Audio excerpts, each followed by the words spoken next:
যদি ঘরে থাকে তরমুজ, ফ্রিজে থাকে দুধ, এই গরমে চিন্তা কিসের? তাহলে বানিয়ে ফেলি তরমুজের এই ডেজার্টটি।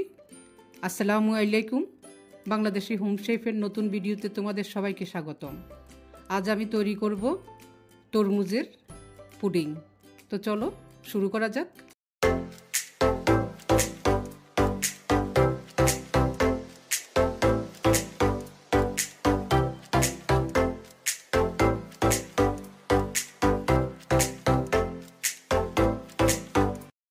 তরমুজের পুডিং তৈরি করতে এখানে কয়েক টুকরো তরমুজ ছোট ছোট করে কেটে নিয়েছি।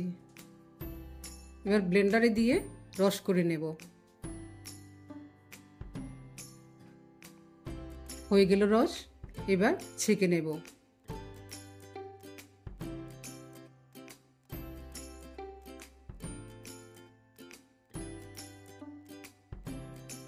ভালোভাবে ছেঁকে নেব।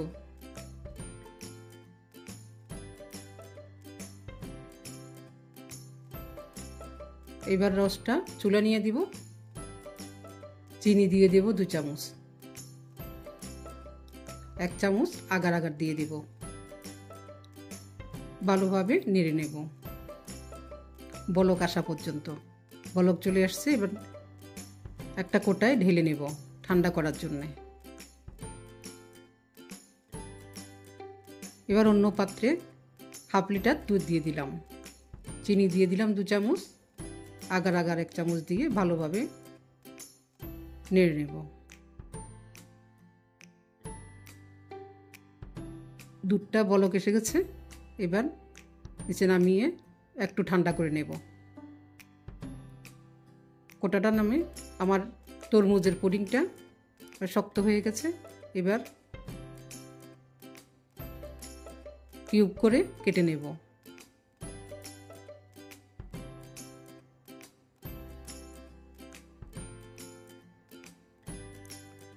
এবার জাল দেওয়া দুধটা ঢেলে দেব। কত সুন্দর লাগছে।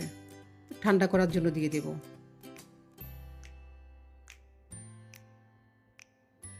ঠান্ডা হয়ে গেছে, আমার পুডিং প্রায় রেডি।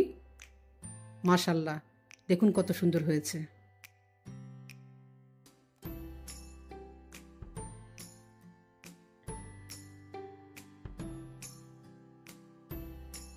বিসমিল্লাহ, এবার কেটে নেব।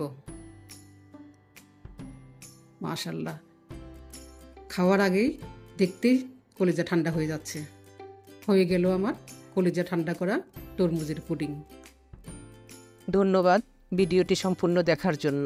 ভিডিওটি দেখে ভালো লাগলে লাইক, কমেন্ট ও শেয়ার করে দিবে। চ্যানেলের বাকি ভিডিও দেখে চ্যানেলটি সাবস্ক্রাইব করে দিবে। তোমাদের কোনো পছন্দের রান্নার রেসিপিতে দেখতে চাইলে কমেন্ট করে জানাবে। আজ এই পর্যন্তই, দেখা হচ্ছে পরের ভিডিওতে। ততদিন পর্যন্ত সবাই ভালো থাকবে।